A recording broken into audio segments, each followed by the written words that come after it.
For today's video, good morning mga idol. So ayan, nandito tayo ngayon sa Mega Lake. Dito na ako dumaan dahil matraffic na sa MacArthur Highway doon sa kabila. So dito tayo dadaan, papunta tayo ngayon sa Bacolor, Pampanga, doon sa Dabso. May hatid lang tayo doon. So yan mga idol, ang ganda ng sikat ng araw mga idol. Tingnan nyo, fresh na fresh. 6:30 na nga ba ng umaga mga idol.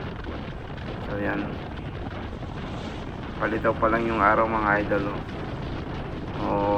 Presko pa dito sa daan.